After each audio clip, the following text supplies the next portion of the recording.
Bago pumanaw ang lolo ko, espesyal niyang inayos ang isang kasal para sa akin. Sabi niya, ito raw ang bihag na nailigtas ko sa isang operasyon noon. Ang kabilang panig ay may magagandang katangian sa lahat ng aspeto. Hindi lang maganda, kundi anak pa ng pinakamayamang tao sa lugar. Para matupad agad ang huling habilin ni Lolo, pinadalhan ako ng leader ng unit ng isang special plane pauwi ng bansa ng gabing iyon. Nang hawak ko na ang kasulatan ng kasal. At pagod na dumating sa lungsod ng aking nobya. Hinarang ako ng security guard sa labas ng gate, saan galing ang pulubing ito. Akala mo ba basta-basta ka na lang makakapasok sa mansyon ng pamilyang Liu? Pinigilan ko ang galit sa aking dibdib. At maingat na inabot ang kasulatan ng kasal. Kuya, ito po ang huling habili ng lolo ko. Pakisabi na lang po sa kanila. Hindi man lang niya tiningnan. Agad niyang pinunit ang kasulatan na isinulat mismo ng aking lolo. Ang lakas naman ng loob mo. Pati gamit ng patay, dinadala mo pa sa bahay ng mga Liu. Habang tinitingnan ko ang mga nagkalat na piraso ng papel sa sahig.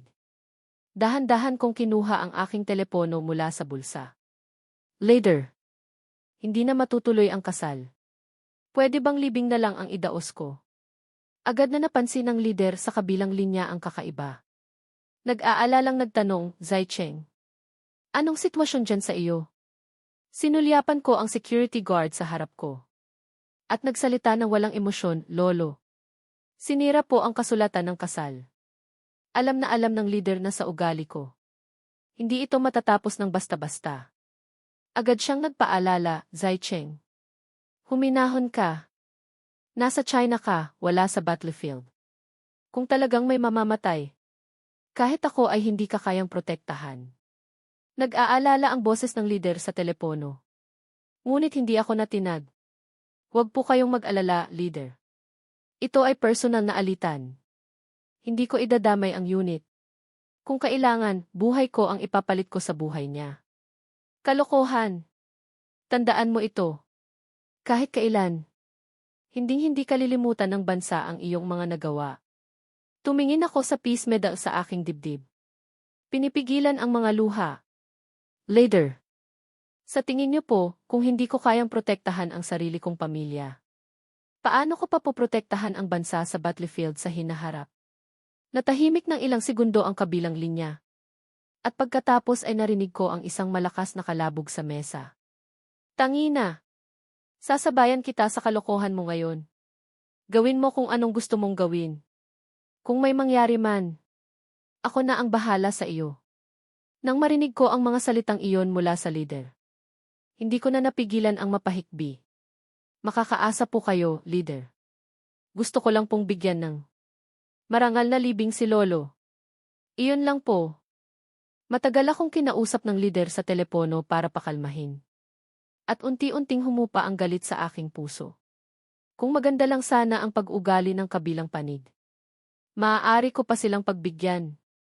Ngunit may mga asong bantay talaga, na hindi alam ang kanilang lugar. Anong tinitingin-tingin mo? Tumingin ka pa, dudukutin ko ang mga mata mo. Nang makita ng guard na hindi pa rin ako umaalis, muli siyang nagbanta. Natigilan ako. Ganito ba kalaki ang ulo ng mga bantay ng mayayaman?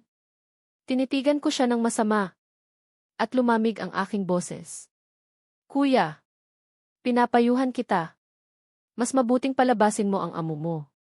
Kung hindi, magiging malala ang kahihinatnan nito. Sa kabila ng aking babala, hindi siya natinag, bagkus ay lalo pang naging mayabang.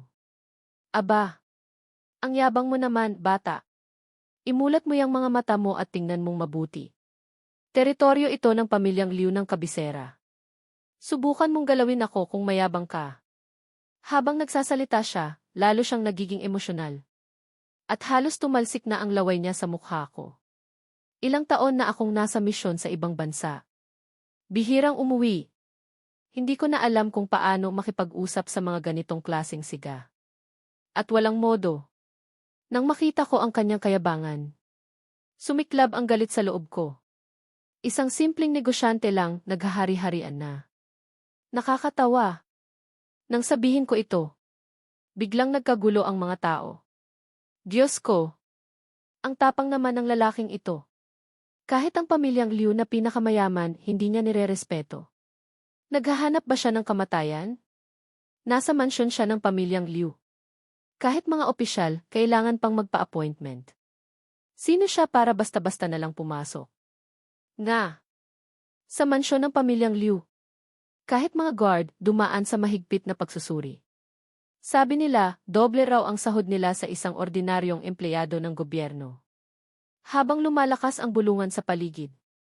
Lalo namang naging mayabang ang ekspresyon ng guard. Narinig mo? Isang basurang tulad mo na walang kakayahan. At walang koneksyon. Gusto pang makita ang aming yaong miss. Asa ka pa. Sa kabila ng pangungutya ng lahat. Wala akong pakialam. Sa totoo lang, natatawa pa ako. Kung aso ka, dapat alam mo ang lugar mo. Sa mundong ito, hindi lahat ng bagay ay kayang ayusin ng pera. Habang hindi pa ako nagagalit, mas mabuting buksan mo na ang gate. Kung hindi, bubuksan ko ang nanay mo. Hindi pa ako tapos magsalita. Tinaas na ng guard ang manggas ng kanyang damit at sumugod sa akin. Ano to, sinabihan kang aso? Mangangagat ka na talaga? Sunod-sunod ang suntok ng guard. Pero hindi man lang niya nadaplisan ang damit ko. Bigla siyang nagalit. Guka. Papatayin kita ngayon. Sa kabila ng kanyang hamon. Hindi ako lumaban. Umiilag lang ako. Hindi dahil takot ako sa kanya. Kundi dahil masyado na akong matagal sa battlefield. Kapag ako ang kumilos, isang tama lang patay agad. Ang pumatay ng isang asong bantay ay hindi sulit para sa layunin ng aking pagpunta. Nang makita ng guard na hindi ako lumalaban, inakala niyang madali akong apihin. Muli siyang sumugod sa akin. Sa isang iglap, isang malakas na sigaw ang narinig mula sa likuran. Tigil! Isang matangkad na babae na napapalibutan ng mga bodyguard. Ang mabilis na naglakad papalapit sa akin. Luhawen. Kahit paano, ikaw ang security captain ng pamilyang Liu. Bakit ka nakikipag-away sa publiko? Ikaw si Liu Ruyan? Ang ipinakilala sa akin ng lolo ko. Pinagmasdan kong mabuti ang babae sa harap ko. Kailangan kong aminin, maganda ang pinili ni lolo. Halos 1.7 metro ang taas. Suot ang isang smoky red na cheongsam. Na tamang-tama sa kanyang perpektong katawan. Kung mayroon man akong mapipintas, iyon ay ang sobrang lamig ng tingin niya sa akin. Miss Liu, mas mabuting alamin mo muna ang buong pangyayari. Kung hindi, ano? Hindi pa ako tapos magsalita. Naiinis na iwinagayway ni Liu Ruyan ang kanyang kamay. Saan galing ang walang kwentang ito? Na nag-uutos sa akin. Sa sandaling iyon, halos inisip ko na baka may problema na ang pandinig ko. Mag-amo, mag-alagad, pareho lang ang ugali. Miss Liu, sana maintindihan mo. Ang kasulatan ng kasal na iyon ay may pirma rin ng ama mo. Sa tingin mo ba gusto kitang pakasalan? Nang sabihin ko ito, agad na nagbago ang itsura ni Liu Ruyan. Walang hiya. Huwag kang magkunwaring pakipot sa akin. Alam mo ba kung gaano karaming lalaki sa kabisera ang nagkukumahog na makapasok sa pamilya Liu? Pinigilan ko ang galit ko at iwinagayway ang kamay sa kanya. Miss Liu, wala akong pakialam sa iniisip ng iba. Para sa akin, ang pakasalan ang isang walang modong senorita na tulad mo ay mas masahol pa kaysa mamatay sa battlefield. At tungkol sa pamilyang Liu na lagi mong binabanggit, wala akong interes dyan. Pagkasabi ko nyon, biglang nagkagulo ang lahat. Diyos ko, ang yabang naman ng lalaking ito. Nagawa niyang sagot-sagutin ng harapan si Miss Liu. Gusto na ba niyang mamatay? Na. Si Miss Liu ang diyosa sa puso ng lahat ng lalaki sa kabisera. Ang tangang ito, hindi pa marunong magpahalaga. Kung ako iyan, wala akong pakialam kung magpaampon pa ako. Basta makapasok sa pamilya Liu. Sagana na ang buhay ko habang buhay. Walang tigil ang mga pagdududa ng mga tao sa akin. Pero wala akong pakialam. Sa kabisera, ang pamilyang Liu ay maituturing na isang marangal na pamilya. At ang kanilang negosyo ay laganap sa buong bansa. Pero anong silbi ng maraming pera? Kung walang mga taong tulad namin na nagpoprotekta sa China, sa huli, mapupunta lang din iyon sa kamay ng iba. Hanggang ngayon, naaalala ko pa. Ang malaking rescue operation 5 taon na ang nakalilipas. Mula sa pagtanggap ng utos hanggang sa matagumpay na pagligtas sa bihag. Ang tactical squad ko ay umabot lang ng wala pang 1 oras. Habang pauwi kami, ang batang babae noon ay mahigpit na nakahawak sa aking kamay. Ayaw bumitaw. Dahil sa kailangan kong itago ang aking pagkakakilanlan. Sa huli, si Liu ang ama niya. Ang pilit na kumuha ng numero ng telepono ng lolo ko. Bago siya pumayag na umuwi. Siguradong hindi pa alam ni Liu Ruyan na ang taong nagligtas sa kanya noon ay nakatayo ngayon sa kanyang harapan. Hoy, bata! Hindi ka man lang tumingin sa salamin para tingnan kung bagay ka ba kay Miss Liu. Pagkasabi ng guard, agad na sumabat si Liu Ruyan. Tama siya. Kung hindi lang ako pinilit ni Papa na pakasalan ka. Isang basurang tulad mo na umaasa lang sa babae. Hindi man lang kita titingnan. Habang nagsasalita, bigla siyang nagbago ng tono. At mumisi ng malamig. Ngayon nasira na ang kasulatan. Ang kasal natin ay kanselado na. Hindi ko maiwasang mapapikit ng mariin. Tinititigan siya. Dahil sinabi mo na iyan, Miss Liu. Hindi na ako mamimilit. Pero, ang huling habilin ng lolo ko. Kailangan mong magpaliwanag sa akin ngayon. Gusto ko sanang maging maginoo. Bigyan ng daan ang magkabilang panig. Ngunit itong mapagmataas na senorita ay ayaw makinig. Iniisip pa niya na sinasadya ko siyang pahirapan. Paliwanag? Isang pirasong kasulatan lang iyon. Anong paliwanag ang kailangan kong ibigay sa iyo? Tinitigan ko siya ng may determinasyon at nagsalita ng dahan-dahan. Dahil sa tingin mo, Miss Liu, ay hindi mahalaga ang bagay na ito. Huwag mo akong sisisihin kung gagamit ako ng ibang paraan. Nang tumalikod ako, biglang sumigaw ang guard. Hoy, bata! Tumigil ka! Akala mo ba basta-basta ka na lang makakapasok at makakaalis sa mansyon ng Liu? Natigilan ako ng ilang segundo at dahan-dahang lumingon. Bakit? Kuya guard, ililibre mo ba ako ng pagkain? Umisi siya sa akin at may ibinulong sa tainga ni Liu Ruyan. Sa susunod na sandali, naggalit sa galit ang anak ng pinakamayamang tao sa kabisera. Hayop ka! Ang lakas ng loob mong sirain ang puri ko. Sa ekspresyon ng guard, nahulaan ko na agad na nagsisinungaling siya. At binabaligtad ang mga pangyayari. Ngunit base sa ugali ni Liu Ruyan sa akin kanina, kahit anong paliwanag ko ay walang silbi. Kaya tinamad na akong magsayang ng laway. Sige, sabihin ninyo. Paano ninyo gustong ayusin ito? Naglakad si Lu Haowen sa harap ko ng mayabang. Hoy, bata, kanina ang yabang mo, ah. Bakit ngayon sumusuko ka na? Umisi ako. At itinuro ang TV sa itaas. Kuya guard, huwag mong kalimutan may kamera dito. Lahat ng sinabi at ginawa mo kanina ay nakarecord lahat. Nang marinig ni Lu Haowen ang sinabi ko, tumawa siya ng mapang-asar. Hoy, bata. Hindi mo ba tinitingnan kung nasaan ka? Isang kihigi lang iyan. Maniwala ka, isang tawag ko lang, kaya ko nang ayusin iyan.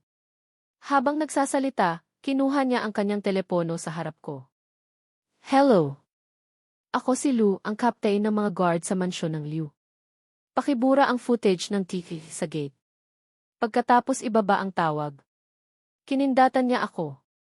Sinabihan na kitang umalis. Ayaw mo. Ngayon, gusto mo nang umalis pero hindi ka na makakaalis. Masakit, no? Sa susunod, dito sa kabisera, mag-ingat ka. Hindi lahat ay pwedeng pumasok sa mansyon ng Liu. Tandaan mo. Matigas ang ulo ko mula pagkabata. Kung hindi, hindi ako makakapasok sa isang top secret unit. Sa harap ng hamon ng guard. Bahagya lang akong umiti at hindi siya pinansin. Huwag mo kong pinagbibingi-bingihan, gago. Magsalita ka. Hindi ba't kanina ang yabang-yabang mo? Unti-unting tumalim ang tingin ko. Hindi ko lang siya tinitigan ng masama. Lu Haowen, mukhang naghahanap ka talaga ng kamatayan. Alam mo ba kung sino ako? Pagkarinig sa sinabi ko, tinaasan ako ng kilay ng guard at tumawa ng malakas. Sino ka? Hindi ba't isa ka lang pala kang gustong kumain ng sisn? Isang hamak na nangangarap na makapasok sa pamilya ng mayayaman. Makapasok sa pamilya ng mayayaman. Hindi ko inakala na isang araw, ang mga salitang ito ay sasabihin tungkol sa akin. Ang kamangmangan ay hindi nakakatakot. Ang nakakatakot ay may mga taong hindi pa rin alam na malaking gulo na ang kanilang pinasok. Luha Owen, huwag mong isipin na dahil nasa likod mo ang pamilyang Liu, wala na akong magagawa sa iyo. Pagkasabi nito, bigla kong itinuro ang four-sided courtyard sa harapan. Maniwala ka't sa hindi, isang tawag ko lang, at ang buong mansyon ng pamilyang Liu ay mapapatag sa lupa. Nang sabihin ko ito, biglang nagkagulo ang lahat. Baliw na yata ang lalaking ito. Noong binili ni Liu ang courtyard na ito, may espesyal na pahintulot iyon mula sa itaas. Sino ang maglalakas loob na galawin yan? Ngayon talagang namulat tayo. May nangahas na makipagtagisan ng koneksyon sa pamilyang Liu dito sa kabisera. Hindi ba't pagpapahiya lang iyan sa sarili? Nga. Hindi ko alam kung anong iniisip ni Liu. Ang daming magagaling na binata dito sa kabisera, bakit siya pa ang napili? Humarap ako sa lahat, bahagyang nakangiti. Mga Ginoo, kahit hindi maganda ang ugali ko, hindi ako nagsisinungaling. Ngayong araw, hindi lang ako papasok ng may dangal, kundi idaraos ko rin ang libing ng lolo ko dito sa mansyon ng pamilyang Liu. Pagkarinig nito, tumawa ng mapang-asar ang guard. Kiekhe. Kahit sino kayang magsalita ng malaki. Sige nga, pumasok ka. Kapag humakbang ka pa, tingnan natin kung hindi ko baliin yung mga binti mo. Sa loob ng wala pang isang oras, 2 beses na akong pinagbantaan. Mula nang pumasok ako sa top secret unit, kahit sa panaginip ay hindi ko ito inakala. Hindi na ako nagsalita pa. Sa harap mismo ng guard, muli kong kinuha ang aking telepono. Hello, leader, si Zai Cheng po ito. Gusto ko po sanang humingi ng tulong. Nang marinig ng kabilang linya ang boses ko, agad siyang naging seryoso. Ano na namang gagawin mo? Sinulyapan ko ang lalaki sa harap ko at nagsalita ng malamig, pwede po bang ipadala ninyo rito ang kabaong ng lolo ko? Sa kabilang linya, nag-isip ng ilang segundo ang lider at bahagyang bumuntong hininga. Hay! Ngayon lang ito, wala nang susunod. Sa sandaling ito, umabot na sa sukdulan ang galit sa loob ko. Makakaasa po kayo, leader. Alam ko po ang limitasyon ko. Hindi ko po kayo ipapahamak. Alam ng leader ang ugali ko, kaya hindi na siya nag-aksaya ng salita. Ibigay mo ang lokasyon mo. Ako na ang bahala sa iba. Akmang magsasalita na ako nang biglang agawin ng guard ang telepono. Hoy! Ikaw ba yung sinasabi ng batang ito na leader niya? Huwag mong sabihing hindi kita binalaan, hindi basta-basta napapasok ang mansyon ng Liu. Kahit ang mga leader ng Jinhai City, kailangan pang magpa-appointment. Malamang hindi inaasahan ng leader na sa buong buhay niya, may mga ngahas na kausapin siya ng ganito. Natigilan siya ng ilang segundo. Narinig ko kay Zai Cheng na ikaw daw ang pumunit ng kasulatan ng kasal at nagbanta pang babaliin ang binti niya. Hindi pa rin alam ng guard na ito kung sino ang kinalaban niya. Mayabang pa rin siyang sumagot, ako nga. Anong gagawin ninyo? Ako di. Kahit sa kabilang linya, ramdam na ramdam ko ang galit ng leader. Dahil inaamin mo, mas mapapadali na ang lahat. Mag-impact ka na at maghanda kang mabilanggo. Hindi rin inaasahan ng guard na ganito kabilis mag-init ang ulo ng leader. Agad siyang sumagot pabalik, matandang hukluban. Huwag kang magmagaling dyan sa telepono. Kung matapang ka, pumunta ka rito sa mansyon ng Liu at manghuli ka. Pagkababa ng tawag, mayabang na tumingin sa akin ang guard, na para bang nagpapasikat. Nang makita ko ang eksena, hindi ko na napigilang matawa ng malakas.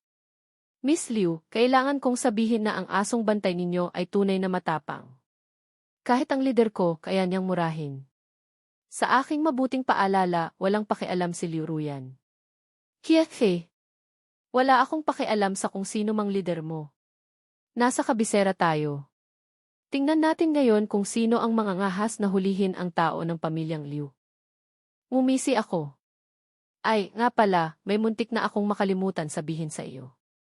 Ako ang Special Forces Operative na nagligtas sa iyo 5 taon na ang nakalilipas. Codename, Zai Cheng. Pagkasabi ko niyon, may sumigaw mula sa karamihan, tingnan ninyo.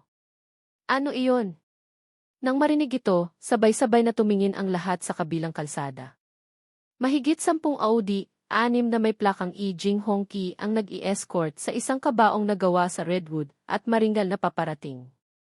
Nang makita ito, sinulyapan ako ng guard at biglang namutla ang kanyang mukha. Mga boss, bakit hindi man lang kayo nagsabi na darating kayo para na i-report ko kay EMLU? Pagkasabi niyon, isang matikas na lalaking nasa katanghaliang gulang ang bumaba mula sa kotse. Nandito kami para sa libing. Hindi na kailangang mag-report. Nang sabihin ito, ang mga mata ng lahat ay napako sa akin. Si Wang Yang, ang guard, ay nakatitig sa akin, hindi makapaniwala. Mumisi ako ng malamig at dahan-dahang humakbang pasulong. Gabi na, naabala ko pa kayong mga lider na personal na pumunta rito. Pasensya na po. Tiningnan ako ng lalaking nasa katanghaliang gulang, at pagkatapos ay mahigpit na hinawakan ang aking mga kamay. Karapat-dapat ka talagang tumanggap ng medalya ng kapayapaan. Ilzhai, tunay kang kahanga-hanga. Nang makita ito, hindi napigilan ng guard na magtanong. Teka mga lider, baka po nagkakamali kayo ng tao. Taga-probinsya lang po iyan, paano siya makakagawa ng ganito kalaking gulo? Biglang lumingon ang lalaki, seryoso ang mukha. Ikaw ang security captain ng mansyon ng Liu, si Wang Yang, tama ba? Tumango si Wang Yang nang hindi namamalayan. Kung gayon, tama. Ngayon, bukod sa pagdalo sa libing, may isa pang misyon na iniutos ang nakatataas. Pagkasabi nito, biglang tumalim ang tingin ng lalaki. Manghuli ng tao. Nang marinig ito, nanginig ang katawan ni Wang Yang at namutla ang kanyang mukha. Leader, pwede po bang, alang-alang sa pamilyang Liu, sabihin ninyo kung sino ang taong iyon? Paumanhin, hindi maaaring sabihin. Diretsahan ang sagot ng lalaki. Pagkatapos ng ilang palitan ng salita, pinagpawisan na ng malamig si Wang Yang. Nang makitang napahiya ang kanyang guard, hindi na nakatiis si Liu Ruyan at sumabat. Ginoo, ako ang anak ng chairman ng Liu Group na si Liu Zhengguo. May karapatan ba akong malaman kung sino ang taong iyan? Bahagyang bumuntong hininga ang lalaki, mukhang nahihirapan. Miss Liu, ipinapayo ko na huwag ka nang makialam sa bagay na ito. Kung hindi, madadamay ang buong pamilya ninyo. Nang sabihin ito, nagkagulo ang lahat. Ano? Tama ba ang narinig ko?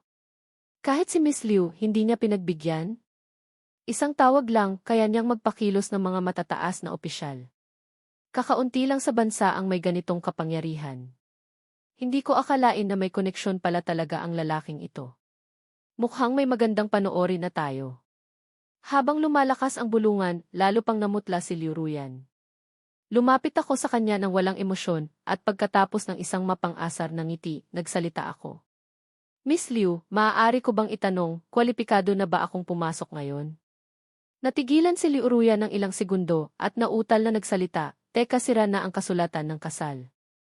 Ano pang gagawin mo sa loob? Umisi ako at umiling sa kanya. Miss Liu, mukhang hindi mo pa rin naiintindihan ang punto ko. Sinabi ko na kanina, kung hindi matutuloy ang kasal, pwede kong idaos ang libing. Lumingon ako kay Wang Yang, ang security captain na lutang pa rin sa sarili niyang mundo. Hindi ba't kanina, tiwalang-tiwala kang walang sinuman ang makakatulong? Ang pagbabanta sa isang tumanggap ng medalya ng kapayapaan sa harap ng publiko, sa tingin mo ba, poprotektahan ka pa ng pamilyang Liu? Pagkasabi ko niyon, may sumigaw mula sa karamihan. Ano? Tama ba ang narinig ko? Mukhang bata pa ang lalaking iyan, pero may medalya ng kapayapaan na siya. Kaya pala kalmado siya kahit kaharap ang pamilyang Liu. Ang nasa likod pala niya ay ang buong China. Agad na nagdilim ang tingin ni Wang Yang. Nautal siyang nagsalita. Papaanong nangyari ito?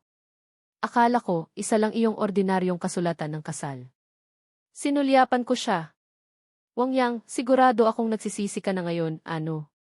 Dahil ba sa probinsyano ang tono ko, inakala mong pwede mo na akong apihin? Hindi makasagot ang guard sa sinabi ko, kaya humingi na lang siya ng tulong sa senorita sa tabi niya. Miss Liu, alang-alang sa ilang taon kong pagbabantay sa pamilya ninyo, hindi ninyo ako pwedeng pabayaan. Tinitigan ko ng nakangiti ang pinagpapawisang security captain. Wang Yang, huwag ka nang mag-aksaya ng laway. Ang Miss Liu mo, hindi na niya kayang iligtas ang sarili niya, paano ka pa niya matutulungan?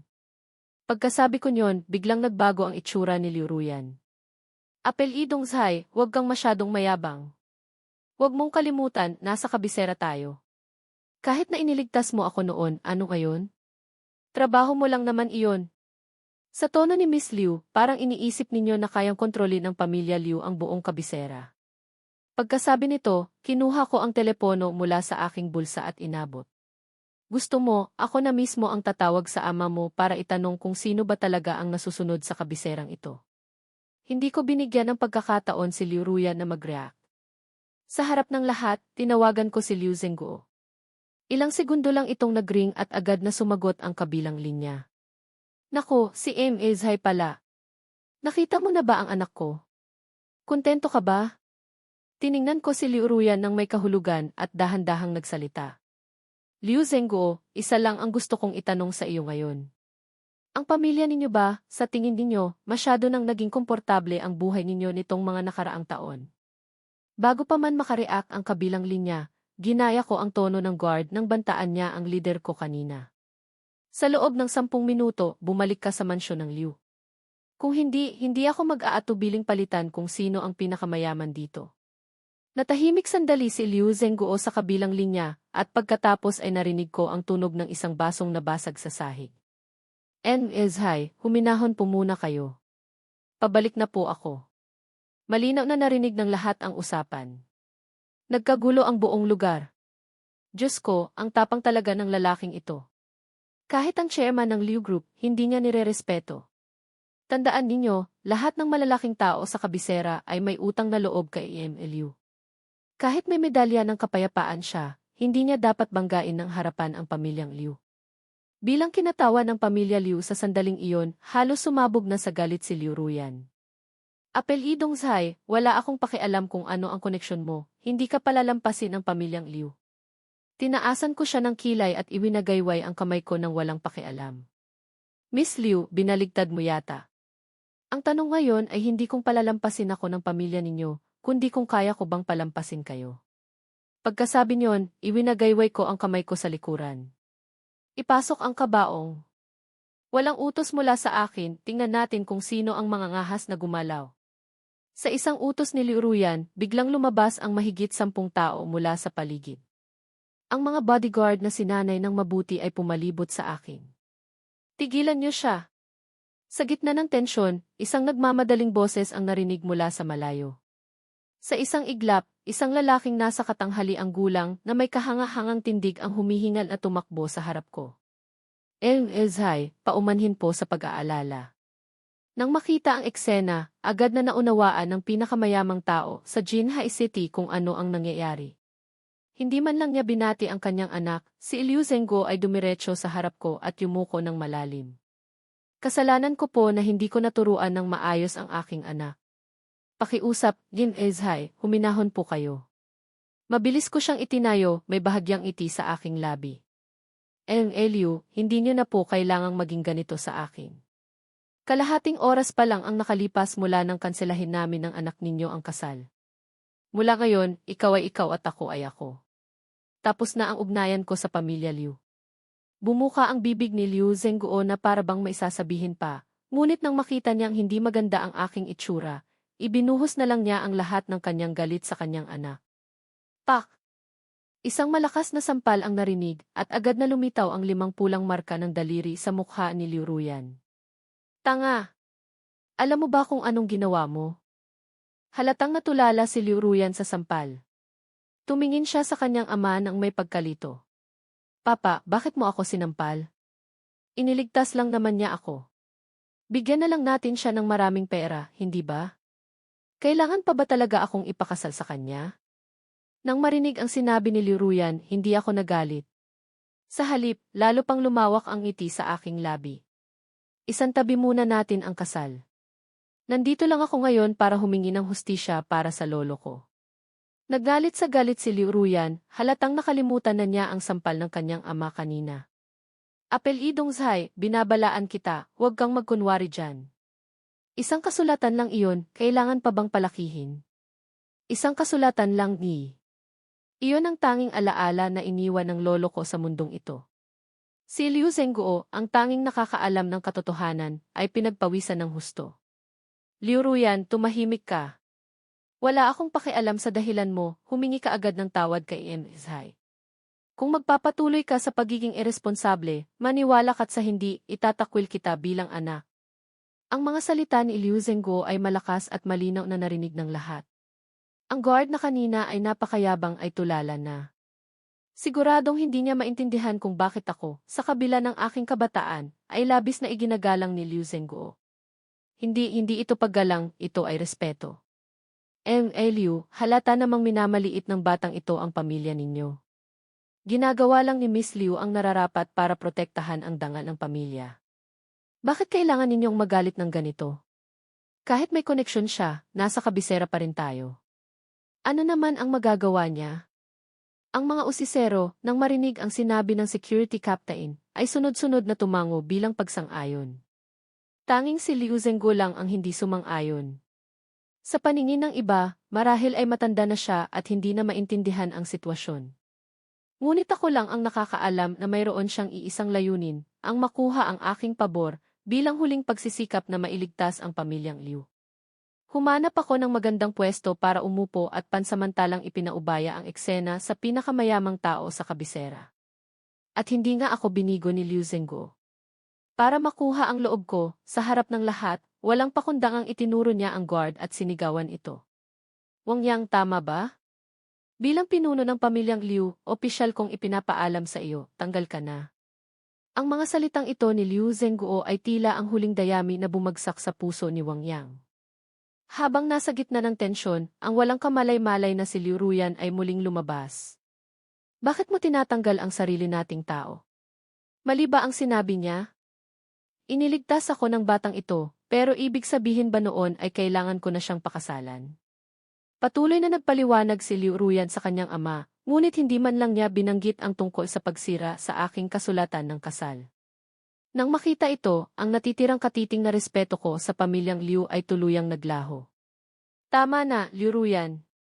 Sana pala hindi na kita iniligtas noon. Biglang pinagpawisan ng malamig si Liu Zhenguo at agad na tinakpan ang bibig ng kanyang anak. Ezai, gusto niyo po bang magpresyo? Umisi ako ng mapaglaro. Liu, anong ibig ninyong sabihin sa pagpresyo? Balak ninyo bang ayusin ito gamit ang pera? Sa totoo lang, marami na akong nakilalang matitigas ang ulo sa ibang bansa, pero wala pa akong nakilalang kasing arogante at kairasyonal ng anak ninyo. Kung isang ordinaryong tao ang nasa kalagayan ko ngayon, dapat ba siyang apihin na lang? Nanginginig ang buong katawan ni Liu Zhenguo, hindi niya ako magawang tingnan sa mata. Ezai, kasalanan po talaga ng pamilyang Liu ang nangyari ngayon. Handa po akong magbayad pinsala. Sabihin niyo lang po, hindi ako tatawad, pangako. Hindi pa nakikita ni Liu Ruyan ang kanyang ama na ganito kababa ang loob. Para iligtas ang kanyang dangal sa harap ng lahat, nauna siyang nagsalita. Papa, ilang taon na tayong nasa kabisera, may mga kilala rin tayong malalaking tao. Bakit ka basta-basta na lang yumuyuko sa iba? Tumingin ako sa kanya, may bahid ng paglalaro sa aking boses. So, Miss Liu, gusto mong makipagtagisan ng koneksyon sa akin. Kahit bihira akong magpakita sa bansa nitong mga nakaraang taon, marami na rin akong nakilalang mga nakatagong mayayaman. Ngunit pagdating sa yaman o kapangyarihan, ang pamilyang Liu ay wala sa listahan ng mga kakilala ko. Apelidong Zhai, sinasabi ko sa iyo, hindi ako kasing dalilokohin ng ama ko. Kung may kakayahan ka, ilabas mo. Tingnan natin kung paano mo pababagsakin ang pamilyang Liu.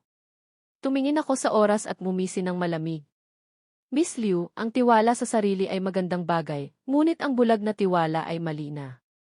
Dahil gusto mong masaksihan mismo kung paano mababangkrop ang Liu Group, pagbibigyan kita. Pagkasabi ko nyon, agad na nagbago ang itsura ni Liu Zhenguo. Bago pa man siya makapagsalita, agad kong itinaas ang aking kamay. Liu, narinig mo naman siguro ang sinabi ng anak mo kanina. Kung hindi ako gagawa ng aksyon ngayon, iisipin pa ng iba na madaling apihin ang mga taong galing sa top secret unit. Pagkasabi ko nyon, tumunog ang telepono ni Liu Ruyan. Sinulyapan niya ako, nag-atubili ng ilang segundo, at sa huli ay sinagot ito. Anong sabi mo? Ulitin mo nga. Nanlaki ang mga mata ni Liu Ruyan, hindi makapaniwala sa nakikita. Ano, may problema sa financial report ng grupo. Sinsil ng walang takdang panahon. At ang investigation team ay galing pa mismo sa gabinete. Matapos kumpirmahin sa legal department, tuluyang natulala si Liu Ruyan.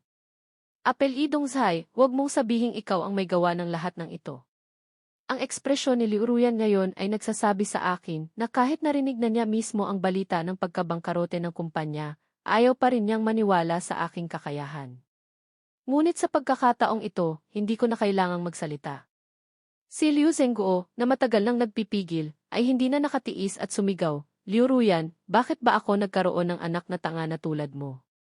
Hindi ka pa ba kontento sa gulong ginawa mo? Kailangan mo pa bang isama ang buong pamilya para tumigil ka? Hinampas ni Liu Zhengguo ang kanyang hita, mukhang labis ang pagkadismaya. Aking munting ninuno, hindi mo pa rin ba naintindihan kung bakit ko gustong ipakasal ka kay Zhai? Hindi dahil iniligtas ka niya, kundi dahil sa pagpasok ni Zhai, mas lalago pa ang negosyo ng pamilya Liu. Siya ang tanging nabubuhay na tumanggap ng medalya ng kapayapaan sa bansa. Alam mo ba kung ano ang ibig sabihin ng karangalang iyon? Habang nagsasalita si Liu Zhengguo, lalo siyang nagiging emosyonal hanggang sa nagtatatalo na siya sa galit. Hindi sa minamaliit ko ang sarili ko, kung mas naging malupit lang ako noon, ang buong pamilyang Liu ay mawawala na sa kabisera. Sa ilalim ng matyagang pagpapayo ni Liu Zhengguo, sa wakas ay natauhan si Liu Ruyan. Papa, ibig mong sabihin sobrang taas ng koneksyon ng lalaking ito na kahit ang pamilya natin ay hindi kayang kalabanin. Sa sandaling ito, ang tingin ng lahat sa akin ay nagbago ng husto, puno ng takot. Lalo na ang security captain na nanginginig na nagtatago sa karamihan, hindi magawang tumingin sa akin. Miss Liu, dapat kang magpasalamat na hindi ka gumawa ng mas malang bagay sa akin noon. Kung hindi, mas masahol pa sa sinapit ni Wang Yang ang kahihinatnan mo. Umiiyak si Liu Ruyan, garalgal ang boses. Zhai, alam ko na po ang pagkakamali ko. Kasalanan ko pong naging bulag ako at minamaliit ang inyong kakayahan. Pwede po ba, bukas, pumunta na tayo sa civil registry para magpakasal? Ituring na lang po nating biro ang nangyari kanina. Ngumisi ako. Biro. Nasira ang kasulatan ng kasal, bumagsak ang isang marangal na pamilya, dapat alam mo ang ibig sabihin niyan, Miss Liu. Ang aking mga salita ay parang kulog sa isang maaliwalas na araw. Namutla si Liu Ruyan. Nang makita ang kasalukuyang kalagayan ng Liu Group, si Liu Zhengguo, bilang chairman, ay tahimik na lang na bumuntong hininga sa gilid. Nakatatakot ang katahimikan. Lahat ay nag-aabang kung ano ang gagawin ko sa pamilyang Liu. Makalipas ang ilang sandali, lumingon ako sa mukhang bigong si Liu Zhengguo at bahagyang bumuntong hininga. Liu, alang-alang sa lolo ko, maaari kong pag-isipang palampasin ang pamilya ninyo. Pero mayroon akong isang kondisyon. Nang marinig ito ni Liu Zhengguo, biglang nagliwanag ang kanyang mga mata. Zhai, sabihin niyo po. Anong kondisyon po? Basta't palalampasin ninyo ang pamilyang Liu, kahit anong ipagawa ninyo, gagawin ko po. Itinuro ko si Liu Ruyan na puno ng luha ang mukha at mumiti ng misteryoso. Ang libing ng lolo ko, kailangan niyang personal na asikasuhin agad-agad. Pangalawa, ayoko nang makita ang babaeng ito sa kabisera. Pagkasabi ko niyon, agad na nagbago ang ekspresyon ni Liu Ruyan. Apelidong Zhai, anong ibig mong sabihin? Gusto mo bang patayin ng ama ko ang sarili niyang anak at palayasin ako sa bahay? Ikinibit ko ang aking mga balikat at tiningnan siya ng may mapaglarong ngiti. Miss Liu, hindi ba't kanina lang, nagmamakaawa ka na palampasin ko ang pamilya ninyo? Ngayon na nagbigay ako ng solusyon, ayaw mo naman? Ang hirap talagang maging mabuting tao. Sa gitna ng aking pagsasalita, itinuro ko ang mga piraso ng papel sa sahig. Binigyan kita ng pagkakataon kanina, hindi mo sinunggaban. Huwag kang manisi ng iba. Ang huling pangungusap ko ay sinadya kong iparinig kay Liu Zhengguo para ipakita ang aking paninindigan at bigyan na rin ang daan ang pamilyang Liu. Nag-atubili si Liu Zhengguo ng ilang sandali at pagkatapos ay tumango ng mariin.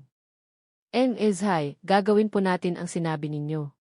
Pagkatapos ng libing, bilang pinuno ng pamilyang Liu, magdaraos ako ng isang press conference at i-anunsyo sa publiko na itatakwil ko na ang babaeng ito. Sinubukan pang lumaban ni Liu Ruyan, ngunit kahit anong sabihin niya ngayon, wala nang magagawa. At bilang pinagmula ng buong gulo, ang security captain ay lihim na ipinadala sa bilangguan ng gabing iyon. Dahil lang sa kanyang pagmumura sa lider sa telepono, malamang ay hindi na siya makakalabas sa natitirang bahagi ng kanyang buhay. Ang mansyon ng pamilyang Liu, na hindi bukas sa publiko, ay nag-imbita ng mga pinuno mula sa iba't ibang industriya sa lungsod para sa marangal na libing ng aking lolo. Ang libing ay tumagal ng 3 araw at 3 gabi. Si Liu Ruyan ay abala sa pag-aasikaso, hindi nagpabaya kahit sandali. Sa gabi bago matapos ang aking bakasyon, bumili ako ng paboritong alak ng lolo ko noong nabubuhay pa siya at umupo sa harap ng altar. Isang baso para sa akin, isang baso para sa kanya hanggang sa mag-umaga.